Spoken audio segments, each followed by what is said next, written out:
여자들이 예수님의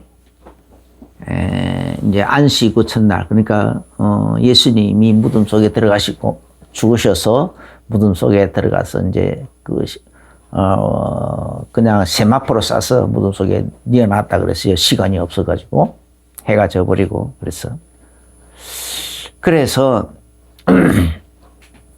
그리고는 이제 이제 계명을 따라 안식일이 됐으니까 안식일을 이제 쉬었다가 안식 후 첫날 3일째 되는 날, 만 3일은 아니고 날수로 치면은 3일이요.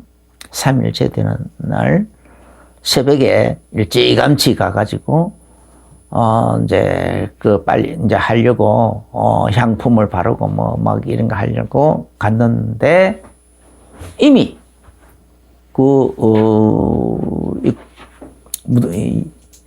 그냥 무덤 입구를 막아놨던 돌은 옮겨져 있고 세마포는 차곡차곡 개켜져 있고 예수님은 보이지도 않더라.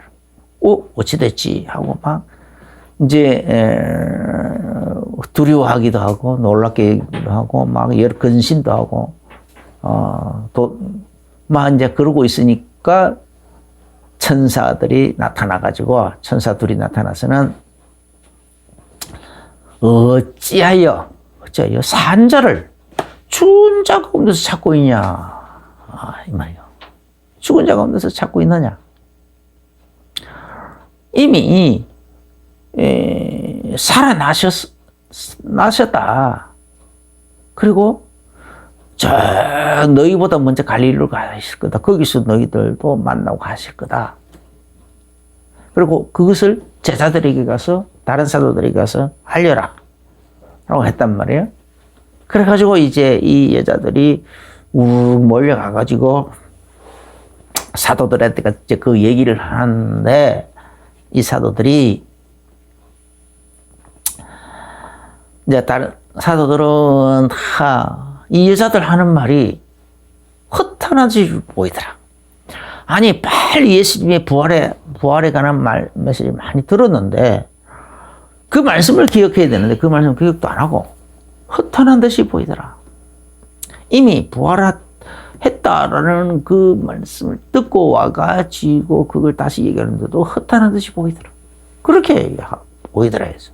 그런데 베드로는 그냥 뭔가 좀 이상하다 해가지고 무덤으로 속에 달려가더라 그랬어요. 그 요한도 달려갔다 그랬어요. 그런데 그래서 그 안으로 탁 들어가 보니까 이미 그런 식으로 무덤 돌 입구를 막았던 돌은 옮겨져 있고 세마포는 개켜져 있고 예수님 안 보이고. 그러면 빨리 하나님 말씀을 이렇게 빨리 소환을 해야 되는데 말씀을 기억 못하는 거예요. 기억 속에 아직도 잠자고 있어. 기억을 들춰내지를 않아. 말씀을 소화를 안 해. 그러고는 오히려 자기 생각에만 딱 잡혀가지고 뭐지? 이상하게 여기더라. 이 일을 놀랍게 여기고 그러면서 집으로 가더라. 여자들이 천사들에게 직접 들은 그 말을 전달해 주는데 그 말은 완전히 딱 씹어버렸다 이 말이죠. 모두가 다 씹어버렸어. 그래서 아마 뭐 그대로 그냥 갔으면은 그래서 예수님께서 더 이상 안 나타났다면 그냥 허황된 말로 여기가 모두가 다 그렇게 하고 끝나버렸을 거예요. 그런데 예수님께서 그 이후로 한 40일 동안 여러 가지 모양으로 이제 예수님이 제자들에게 나타나셔가지고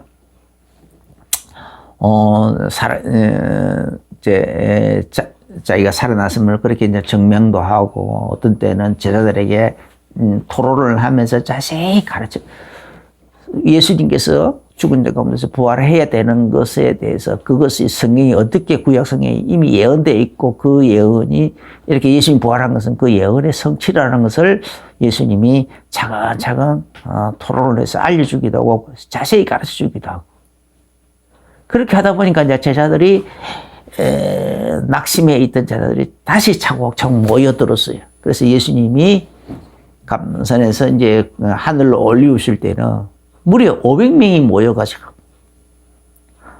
모여가지고 성천하시는 예수님을 다 이렇게 쳐다보고 있을 정도였어요.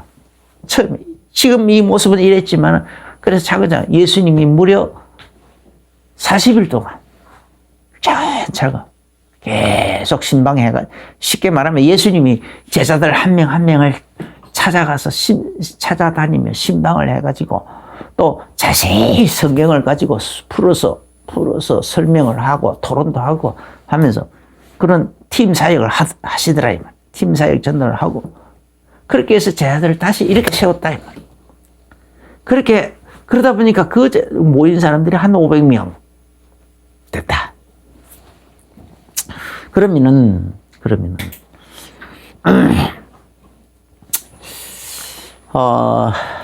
참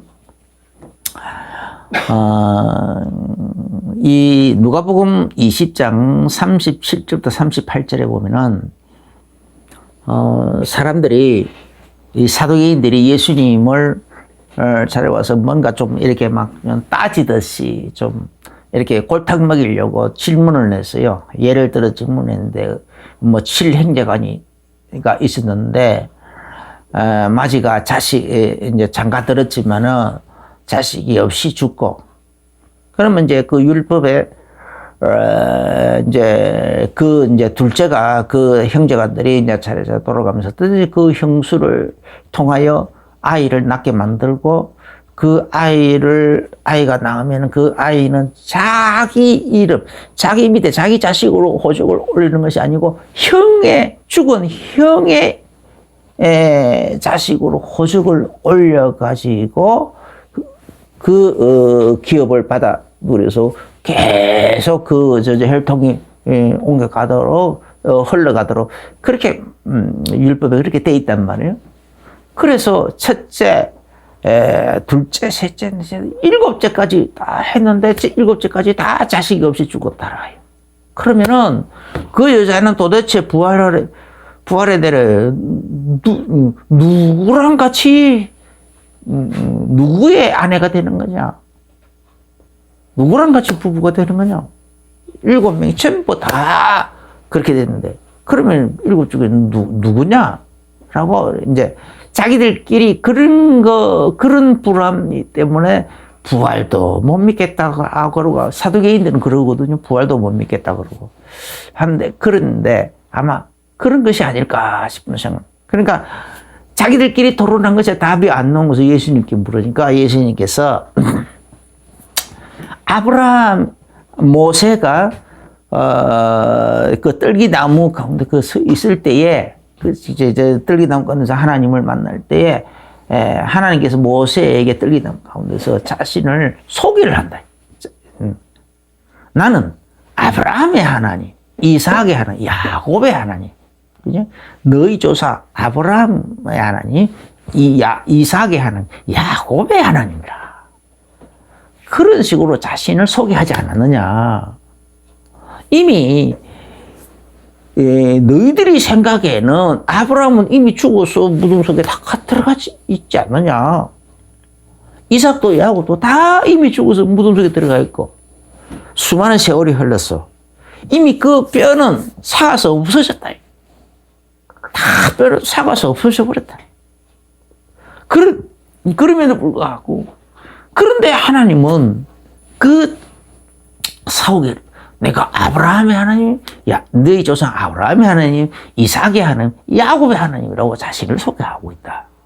다시 말하면 하나님은 죽은 자의 하나님이 아니고 산 자의 하나님이다.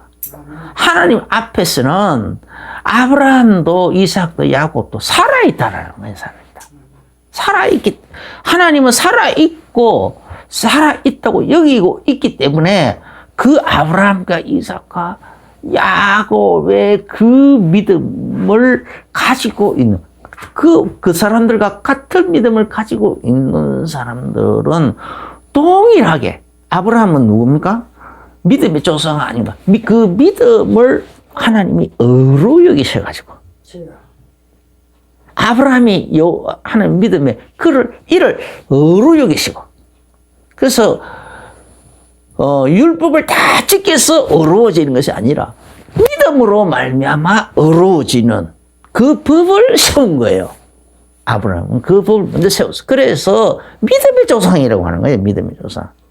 그 믿음으로 말미암아 어려워진 아브라함.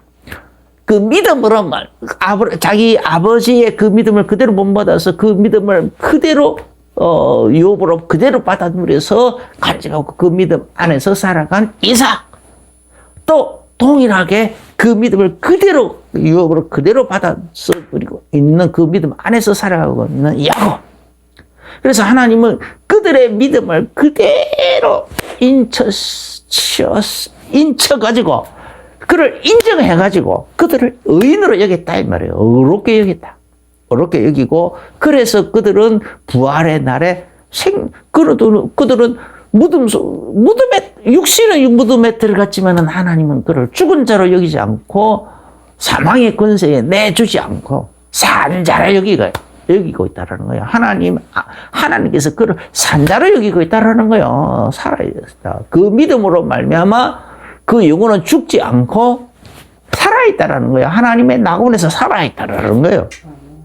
그래서 하나님은 산자로 여기고 있다 이 말이에요.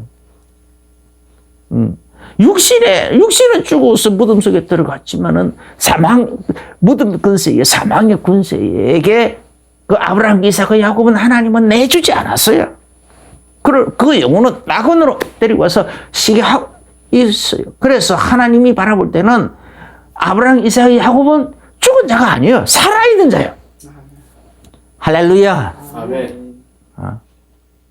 이런 식이다 말이에요. 그러면은 그 믿음, 갈라디아서 3장 8절에서도 보면은 그런 아브라함의 복이 이스라엘에게 조금 줄줄이 매면이 흘러왔고 이방인들에게까지 그 아브라함의 복이 아브라함과 같은 믿음을 가진 사람은 아브라함과 똑같이 아브라함처럼 믿음으로 말마 어려워지는 그 법이 하나님이 세웠다라는 거예요. 그래서 아브라함이 믿음의 조상이란다. 아브라함 안에서는 그래서 이런 믿음을 가진 자들은 다 살아있다라는 거예요. 하나님이 바라볼 때는 다 살아있다. 그래서 죽은 자의 하나님이 아니라 산 자의 하나님이라고 하지 않았느냐. 살아있는 자. 그래서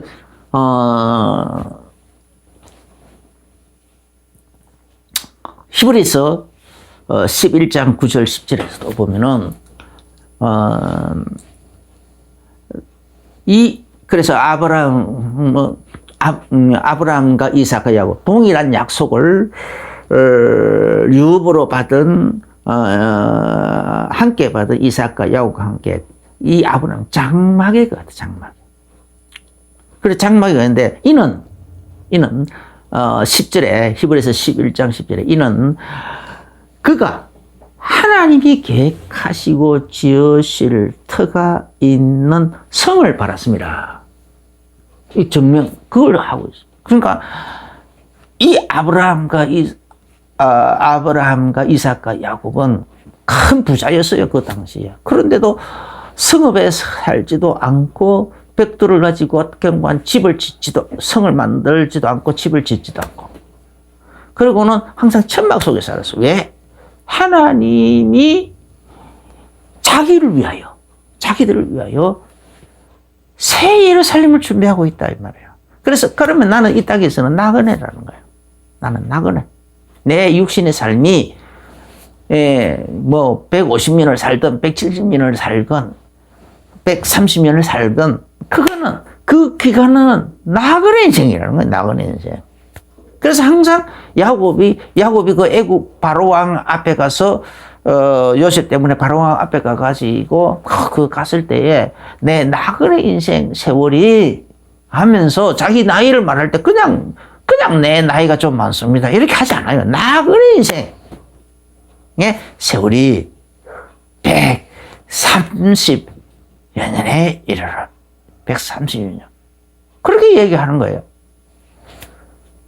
그러니까 항상 이 소망 속에서 살아갔다. 새 예루살렘 성에 대한 소망을 가지고 살아가고 있고 그래서 그 믿음을 가지고 살아가고 있다는 거예요. 하나님은 그 믿음을 인치시는 거예요.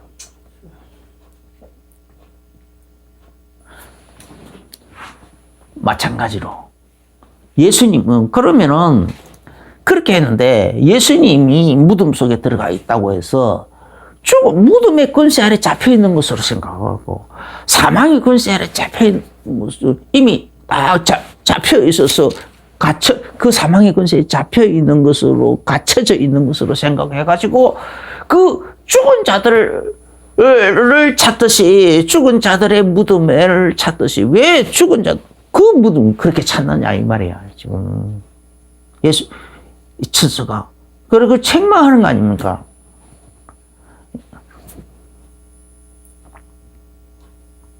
왜 산자를 죽은 자 가운데서 찾고 있느냐 이 말이에요.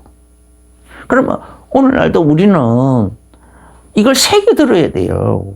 우리의 삶 속에 우리 자신도 모르게 자꾸 우리에게 이런 순간적인 잘못에 빠지는 경우가 참 많아요. 그죠? 참.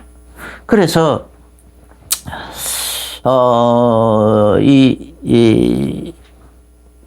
6절에서 그래서, 여기 계시지 않고 살아나셨느니라. 갈릴리에 계실 때 너희에게 어떻게 말씀하셨는지를 기억하라.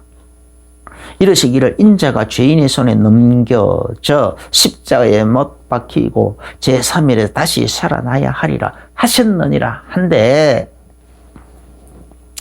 그들이 예수의 말씀을 그때서야 천사가 그렇게 얘기해 주니까 그 말씀을 다시 이렇게 리바이벌 해 주니까 그때서야 그 말씀이 기억이 난 거야. 기억을 하고는 그 예수의 말씀 기억하고 무덤에서 돌아가 이 모든 것을 열한 사도에게 얘기하더라.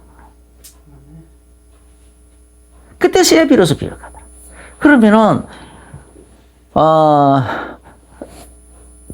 누가 이제 마태복음이나 마가복음 다 이제 나오는 얘기인데 예수님께서 누가복음 9장 22절에 보면은 너희는 나를 누구라 하느냐? 그러니까 주는 그리스도시 베드로가 나서면서 주는 그리스도시요 살아계신 하나님의 아들이십니다라는 신앙 고백을 하니까 예수님께서 그때부터 비로소 이 예수님이 예루살렘에 올라가 가지고 십자가 달려 죽으시고 그리고 사흘 만에 부활하시고 하는 그래서 하는 그 내용을 그 십자가 대속의 그 비밀을 예수님께서 제자들에게 그때부터 비로소 가르치기 시작하더라 그랬어요. 그때부터 가르쳐. 그런데 이제 베드로가 절대 안 됩니다. 어떻게 예수님이 죽으면 됩니까? 하다가 그냥 사탄을 물러가라. 너는 나를 넘어지게 한다 하면서 막 네가 하나님의 일은 생각을 끊고 사람의 일만 자꾸 생각하고 있구나 하면서 엄청나게 책망을 들었죠. 그런데 이제 그때부터 이 제자들이 주눅이 확 들어버렸어요. 주눅이.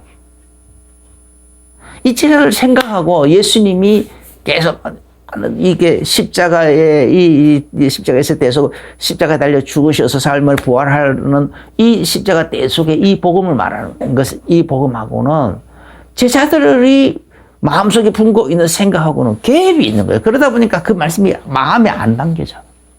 그 제자들에게 그 생각하고 틀리니까 그냥 베드로가 그때 이제 막 나선 거죠. 절대 그러면 아니 예수님 죽어서 가버리면 어떡하냐 말이야. 우리가 지금 크게 한자를 해야 되는데 하고 지금 막 나선 거 아닙니까? 그러니까 예수님께서 너는 사람의 일만 생각하고 있고 하나님의 일을 생각 안 하고 있구나. 차원이 다른 얘기다 이 말이에요. 그러니까 이제 또 이제 여기서는 가이사랴 빌립보라는 지방에서 그래 했거든요. 그리고는 그 다음에 또 이제 갈릴리에서 이제 또 이제 마태복음 17장 22절 23절에 오면 갈릴리에 이제 또 모였을 때 또 한 번 예수님께서 말씀했어요. 갈릴리에 지나가시면서 예수님께서 제자들에게 다시 똑같은 말을 또 두 번째 했어요. 두 번째 하니까 그냥 제자들은 근심을 하더라고요. 베드로처럼 나서가지고 막 이렇게 하다가는 또 베드로처럼 책망 들을까 봐서 말은 못하고 그냥 근심만 하라. 또 세 번째 예수님이 또 말씀하셨어요. 누가복음 9장 44절에 변화산상에서 내려온 후에. 그리고 변화산상에서 내려온 후에 또 한 번 말씀하셨어요. 그래서 또 네 번째 또 말씀하셨어요. 누가복음 18장 31절부터 30.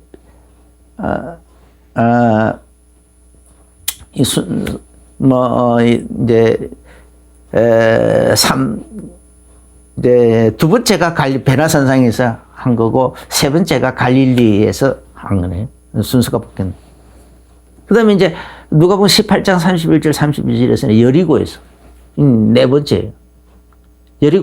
여리고를 가까이 갈 때에 예수님께서, 그러니까 이건 뭐냐면은 예수님께서 지금 저 갈릴리 저기 가이사랴 빌립보 지방까지 갔다가 거기서 다시 이제 갈릴리로 오시고, 이제 가이사랴 빌립보 지방에서 거기서 예수님께서 첫 번째 말씀하셨고, 거기서 이제 예루살렘 향하여 쭉 이제 여정을 잡아가지고 방향을 잡아가지고 가시고 있는 거예요. 그래서 그래가지고 갈릴리 근방에 갔을 때에 이제 그 베나산 이제 근처 이제 베나산상에 이제 올라갔다가, 그리고 이제 내려와 가지고 다시 이제 거기서 다시 두 번째 말씀하시고, 세 번째는 이제 거기서 다시 또 예루살렘에 가는 노정에 갈릴리 근방을 또 지나가는 거예요.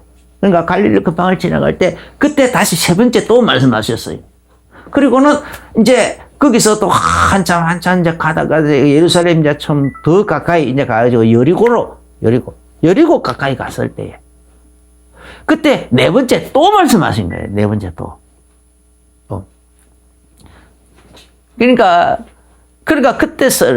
그러니까 예수님께서 이렇게 네 번 동안 네 번을 쭉 얘기하는데도, 네 번째 하는데도 이 제자들의 마음의 생각에는 어떻게 해서든지 그냥 그 전에 자기들의 전통 속에 내려오는 거.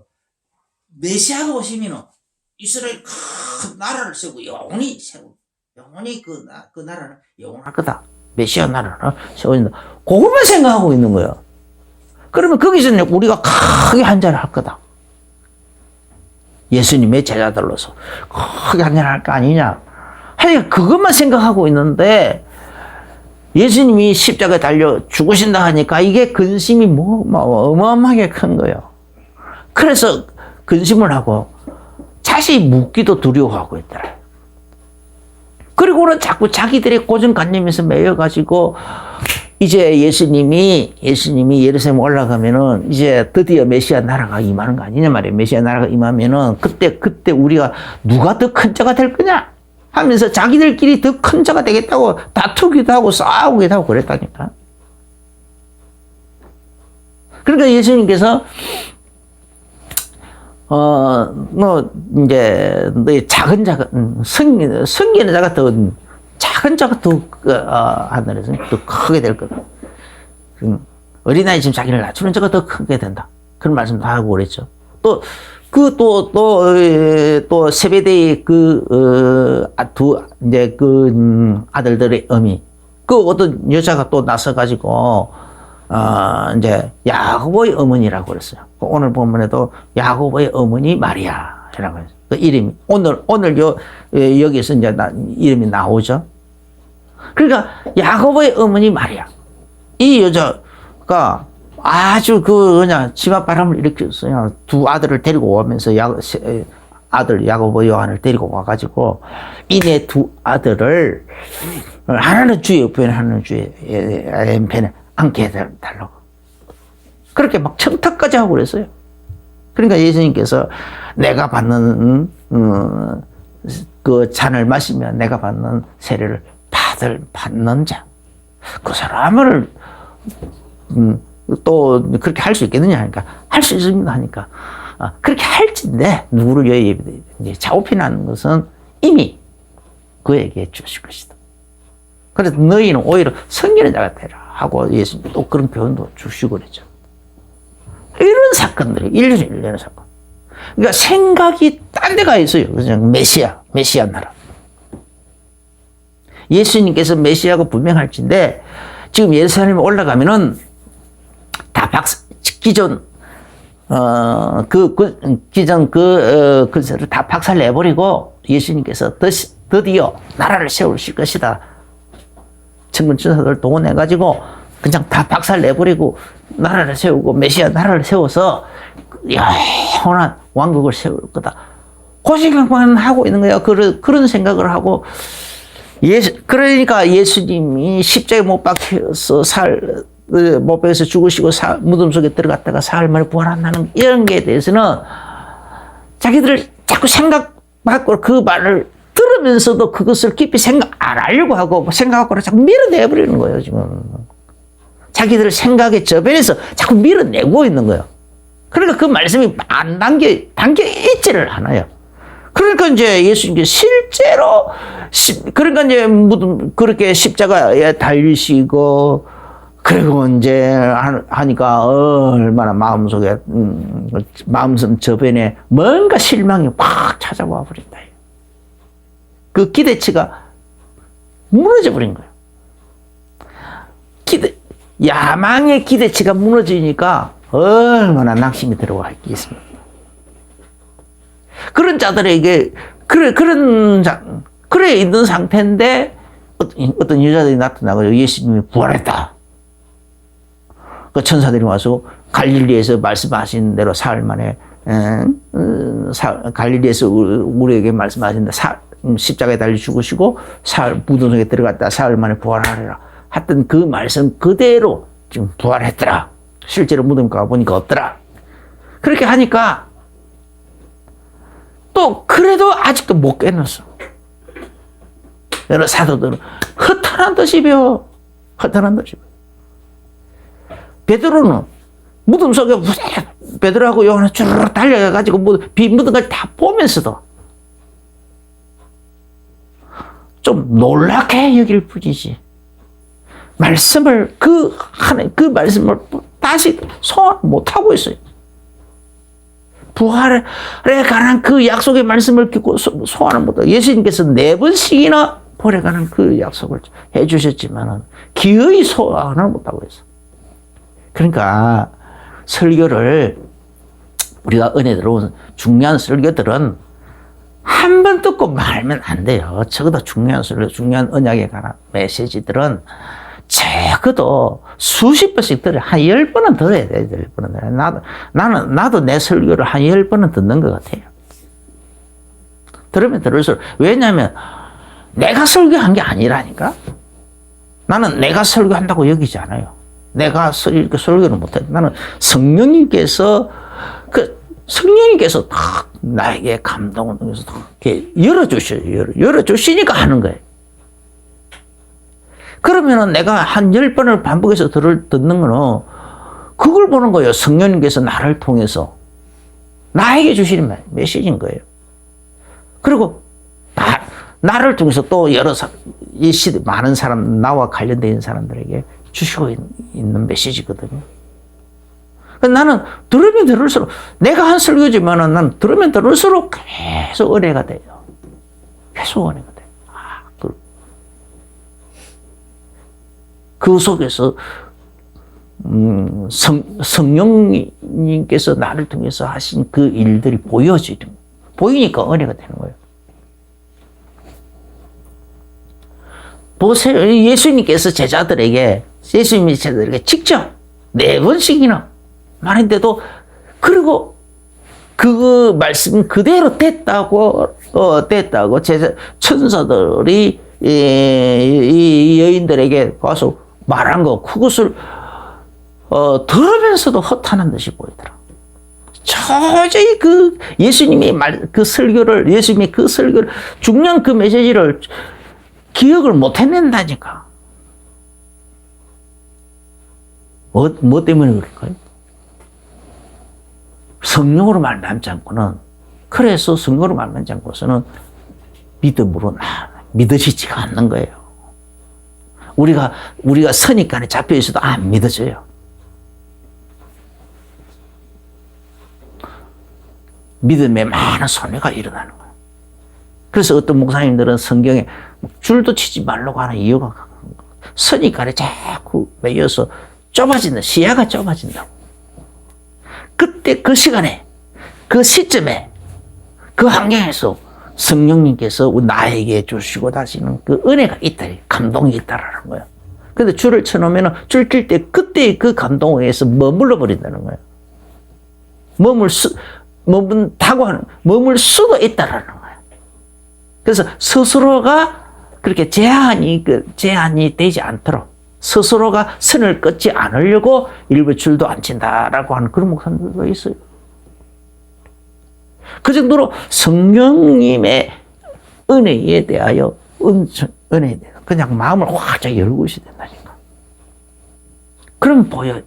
그러면요 성경이 새롭게 보여진다니까. 자, 베드로가 그래서 이제 나중에 이제 이 베드로가 지금은 이러고 있는데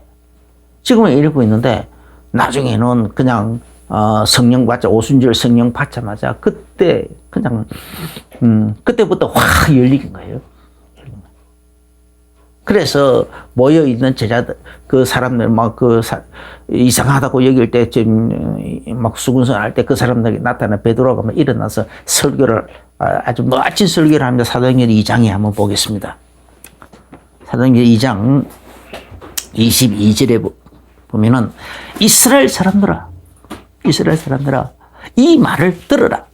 너희도 아는 바와 같이 하나님께서 나사렛 예수로 큰 권능과 기사와 표적을 너희 가운데서 베푸사 너희 앞에서 그를 정언하시느니라. 이제 예수님의 그 일생을 함축해서 얘기했죠. 그가 23절에 그가 하나님께서 정하신, 지금 이제 베드로의 설교입니다. 그가 성령으로 충만 받아가지고 성령 안에서 이 설교하고 있는 거예요. 그가 하나님께서 정하신 뜻과 미리 아신 대로 내준 바 되었거늘. 이미 창세 전부터 하나님께서 예수의 그 십자가 대속을 통해서 우리를 구원하는 그 계획을 세웠고 그 뜻을 따라 예수님께서 이 땅에 오셨고 십자가 달려 죽으셨고 그렇게 하셨다는 말이죠. 하나님께서 정하신 뜻과 미리 하신 대로 내준 바 되었거든. 너희가 법 없는 자들의 손을 빌려 못 박아 죽였으나 하나님께서 그를 사망의 고통에서 풀어 살리셨으니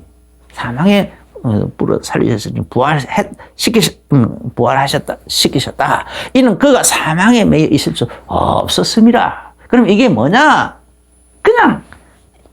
그냥 갑자기 그냥 부다닥 살아난 거냐, 부활하신 거냐? 그게 아니다. 이것은 이미 수백 년 전에 예언되어져 있었던 거다. 500여 년 전부터 예언되어 있던 거다. 다윗이 그를 가리켜 이르되 내가 항상 내 앞에 계신 줄을 배웠으며 나로 요동치 않게 하기 위하여 그가 내 우편에 계시도다. 그러므로 내 마음이 기뻐하였고 내 혀도 즐거워했으며 내 육체도 희망에 가리니 이는 내 영혼을 음부에 버리지 아니하시며 주의 거룩한 자로 썩음을 당하지 않게 하실 것이미로다. 주께서 생명의 길을 내게 보이셨으니 주 앞에서 내게 기쁨이 충만하시로다 하였으므로. 이게 어디서 나온 거냐? 시편 16편에 있는 말씀이에요. 시편 16편 8절부터 11절에 있는 말씀을 그대로 인용을 하고 있는 거예요, 지금. 베드로는. 16편 8절부터 11절에는 그 말씀을 그대로 인용을 하는 거예요. 그 인용해가지고 설교를 하는 거예요, 지금. 시편 16편 8절부터 11절에 요렇게 기록해 있다. 그런데 이게 뭐냐? 29절에 형제들아, 내가 조상 다윗에 대하여 담대히 말할 수 있노니 다윗이 죽어 장사되 그 묘가 오늘까지 우리 중에 있도다. 그는 선지자라. 그러니까 내 영혼을 음부에 버리지 아니하시며 주의 거룩한 자로 썩음을 당치 않게 하실 거다. 한데 그게 바로 부활에 관한 얘기다 이 말이죠. 그런데 다윗은 자기 자신에 대한 얘기가 아니다 이 말이야. 다윗은 이미 죽어서 그 묘가 우리들 가운데 아직도 있지 않느냐. 그 뼈도 다 사가 있지 않느냐. 죽어 장사되어 그 묘가 오늘까지 우리 중에 있도다. 그는 선지자라. 하나님이 이미 맹세하사 그 자손 중에서 한 사람을 그 위에 앉게 하리라 하심을 알고 미리 본 거로 그리스도의 부활을 말하되 그가 음부의 버림이 되지 않고 음부의 버림이 되지 않고 그의 육신이 썩음을 당하지 아니하시리라 하더니 그러면 이거든. 이제 썩음을 당하냐 부활하실 거다 이 말이야. 생명의 부활. 이 예수를 하는 그 예언대로 그 선지자 다윗이 선지자로서 예언한 그 예언대로 이 예수님을 하나님 살리셨다 이 말이야. 살리신지라 우리가 다 이 일의 증인이로다 이 말이야. 증인이로다. 그럼 우리 이 부활 하나님이 오른손으로 예수를 높이시며 그가 약속하신 성령을 아버지께서 받아서 듣고 보고 너희가 보고 듣는 이것을 주셨느니라. 다윗은 하늘에 올라가지 못하였으나 친히 말하여 이르되 이것은 시편 110편 1절에 있는 말씀을 시편 110편 1절에 있는 말씀을 또 인용했어요. 주께서 내 주에게 말씀하시기를 내가 내 원수로 내 발등상에 되게 하기까지 너는 내 우편에 앉아 있어라 하셨도다. 하였으니 그러니까 이제 이제 지금 예수님께서 하나님 보좌 우편에 앉으셔서 지금 하늘로 그런 예수님 부활하신 예수님이 그리고 40일째 부활하셔가지고 40일째 승천하셔가지고 하나님 보좌 우편에 앉아 계셨다. 앉아 계시고 그러면서 우리에게 그 약속도 성령을 부어주셨단 말이에요. 그러면 언제 성령을 보내주셨는데 언제까지 예수님이 그래서 이제 재림하셔서 이 땅을 심판하실 그날까지 그래서 내 원수로 내 발등상 되게 하기까지 그 원수를 다 근세를 짓밟아서 그 근세를 다 깨버려서 이 땅을 다 심판하는 그날까지 예수님 하나님 보좌 우편에 앉아 있으라 이 말이에요. 하나님 보좌 우편에 앉아. 그러면은 그러다가 때가 되어 가지고 예수님은 그 심판을 행하시기 위해서 이 땅에 재림하실 것이다 이 말이에요. 할렐루야. 그날까지 그걸 얘기하는 거예요. 그런저 36절에 그런저 이스라엘 온 집은 확실히 알지니 너희가 십자가에 못 박은 이 예수를 하나님이 주와 그리스도가 되게 하셨느니라. 그래서 그러니 그 이름으로 세례도 받고 그 예수님 앞에 회개하고 세례도 받고 하라. 그리고 그 예수님을 너의 구주로 모셨더리라. 그러면 구원을 얻을 거다 하니까 그날 그 마음에 찔려가지고 그래가지고 그 예수 그리스도를 자기 구주로 믿고 영접하고 세례받고 해서 그래서 구원받는 사람 또 무려 구원만 받는 것이 아니라 말씀을 이제 본격적으로 그 예수님 안에서 그 하나님의 말씀을 깊이 연구하기로 결단을 내리고 오로지 예수님만 따르기로 결론을 내리고 결단을 내린 사람 그런 사람을 보고 우리는 제자라 그러죠. 그 제자들이 무려 3,000명이나 더 하더라. 3,000명이나 더. 그러다 3,000명의 제자가 나왔어요. 오늘 이제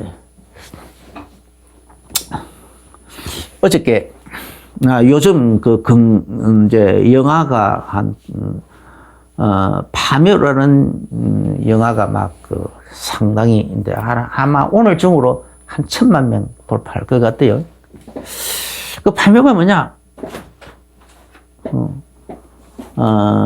무덤 함부로 군들이 이제 무덤에 가는 건데 그 무덤이 그 후손들에게 영향을 무덤을 좋은 데 쓰느냐 나쁜 데 쓰느냐에 따라서 후손들에게 영향을 끼친다. 그래서 그런 식으로 하는 이상한 그 문화가 있어요. 그 문화.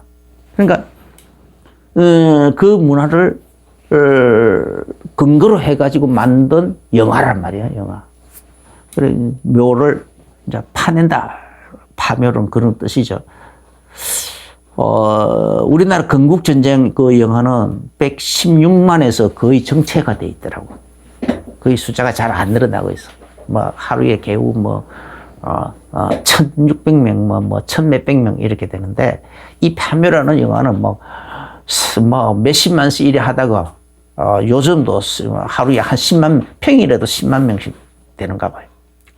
그러니까 이제, 어저께 보니까 970만 정도 되었으니까, 어저께 하고 오늘 하고 이틀 동안 이제 주말이니까 이렇게 지나면은 1000만이 돌파할 수 있을 것 같은데, 한국의 문화 속에 이런 조상의 뼈하고, 그 다음에 지맥의 땅의 그 기운하고, 이렇게 싹 서로 이렇게 합쳐지면 그 후손에게 그 영향력이 그대로 끼쳐진다, 이 말이죠.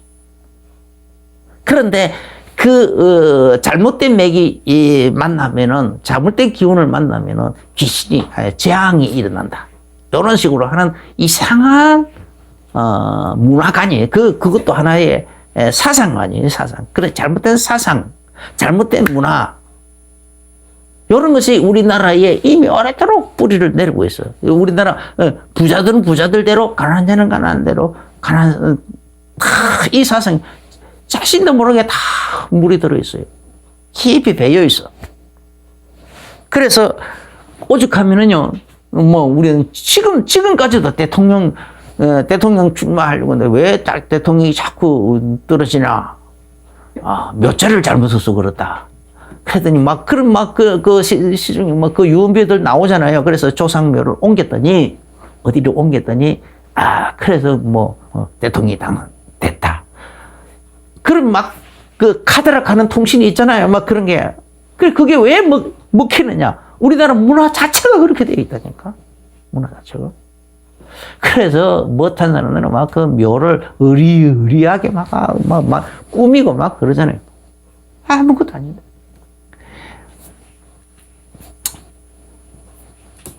그런데 지난 주일도 얘기했듯이 이미 끝났어요. 죽으면은 그 영혼은 그런 거지. 그래서 이미 음부에 들어가 버린다니까.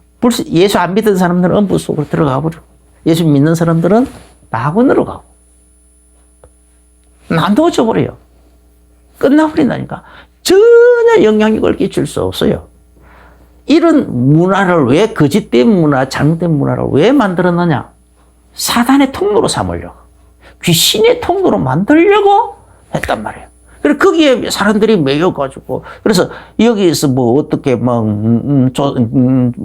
조상 묘를 잘 써가지고 덕을 받든지, 아니면은 재난을 겪든지, 재앙을 겪든지, 둘 중에 어느 걸 하더라도 똑같이 이 귀신의 통로가 돼 있는 거예요. 귀신의 통로가 되죠. 귀신에게 확 잡혀가지고 거기에 매여가지고 살아가는 거예요. 그러니까 귀신이 역사할 수 있는 통로, 마귀가 역사할 수 있는 그 통로, 그거 만들려고 이런 문화가 지금 만들어지는 거거든요. 그런데 그래서 우리 어머님도 여기에 지나치게 그냥 함몰돼 있더라고. 지나치게 잡혀가지고. 그래가지고 자꾸 묘 타령을 하길래, 그래서 그냥, 이 생각을, 근거를 없애야 되겠다 싶어가지고, 그래서 그냥 묘를 파멸을 해버렸어요. 그러면은 딱 파서 없애버리면은 그냥 그런 거 저런 거 없지 않느냐 말이야.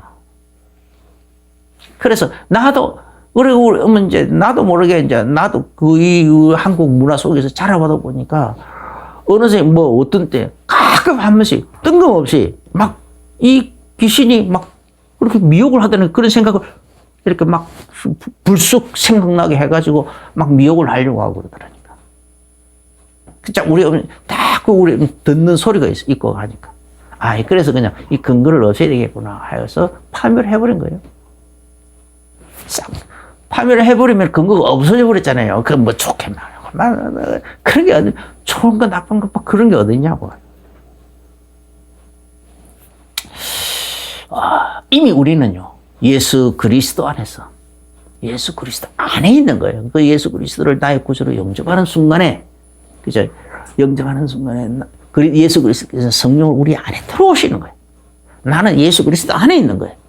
그래서 예수 그리스도가 나 함께 살고 하나가 돼서 살고 더불어 살고 이렇게 있는 거예요. 그래서 나는 예수 안에서 살아가고 있는 거예요.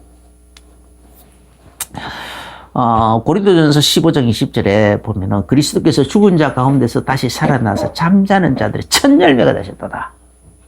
잠자는 자들이 첫 열매가 됐다. 이 말은 그저 아브라함은 믿음으로 말미암아 그저 믿음을 말미암아 의로 여김을 받는 그 첫 사람에 대해서 믿음의 조상이라고 불러주셨죠.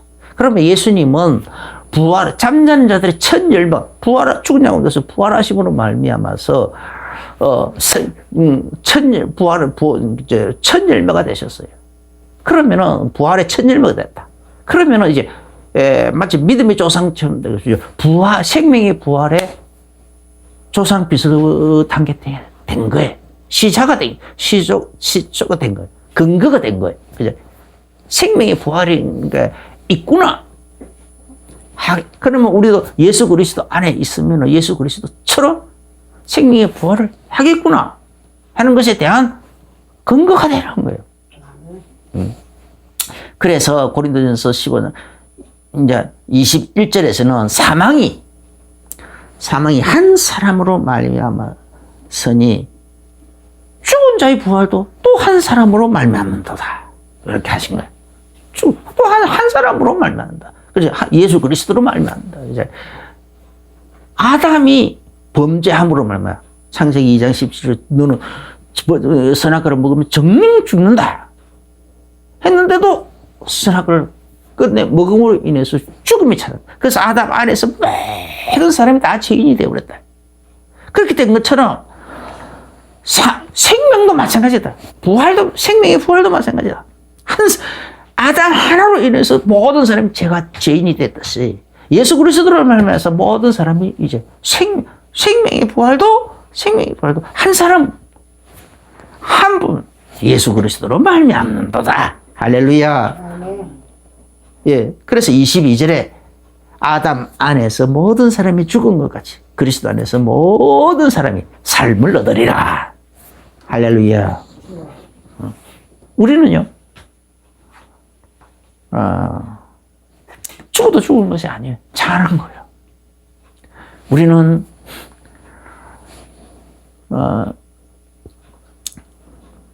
항상 예수 그리스도 안에 살아도 예수 그리스도 안에서 살고 죽어도 예수 그리스도 안에서 죽고. 그렇기 때문에 예수님께서 또 그래서 죽은 다음에도 예수 그리스도 안에서 자는 것이라고 표현하는 것이고. 그리고 그런 자를 예수님께서 다시 재림하시는 날 예수님께서 일어나라 하시면 우리는 다 낙원에서 벌떡 일어나서 생명의 부활의 몸으로 덧입어가지고 생명의 부활로 나아가게 될 것입니다. 할렐루야. 우리가 이 속에서 살아갑시다. 그래서 우리는 어찌하여 산자를 죽은 자 가운데 찾느냐.